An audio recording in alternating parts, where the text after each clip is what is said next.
Bonjour Claude Boyoki. Alors qu'est-ce qui fait de vous un coach pas comme les autres?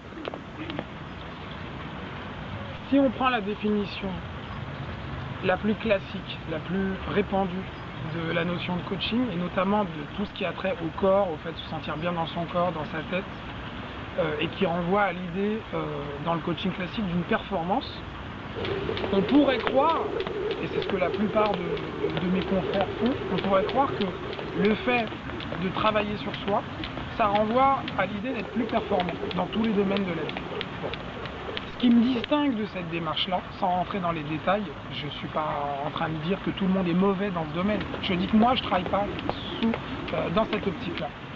Ce qui me démarque de ça, c'est qu'au lieu de travailler sur une augmentation des performances, des compétences, de la façon de se réaliser dans tel ou tel type d'action, moi, j'essaye de revenir à des éléments qui sont simples et qui sont le positionnement du corps dans l'espace, la façon qu'on a de respirer, la façon qu'on a de sentir un mouvement et la façon qu'on a de parler.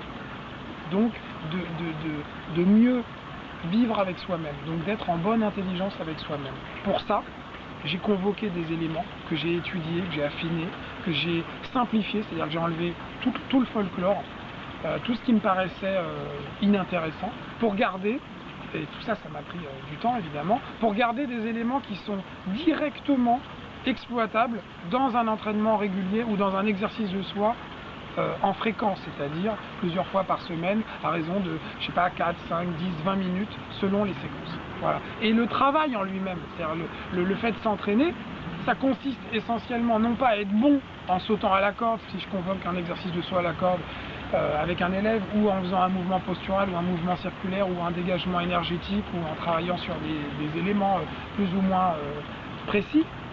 Ça consiste à comprendre que quand on le fait, il se passe quelque chose à travers soi, c'est-à-dire qu'on exprime quelque chose, et ce quelque chose qu'on exprime, c'est vraiment quelque chose d'intense, de fort. C'est quelque chose qui est l'évocation de ce qu'on est au plus profond de soi-même. Ça, c'est la dynamique personnelle. Ça n'a rien à voir avec ce que je vois habituellement, qui renvoie la plupart des gens à être plus qu'eux-mêmes. Moi, je ne travaille pas sur cette optique-là. Je travaille sur quelque chose de beaucoup plus simple et qui, à mon avis, beaucoup plus intéressant à vivre au quotidien. Parce qu'il n'y a pas de tricherie là-dedans. On est soi-même et on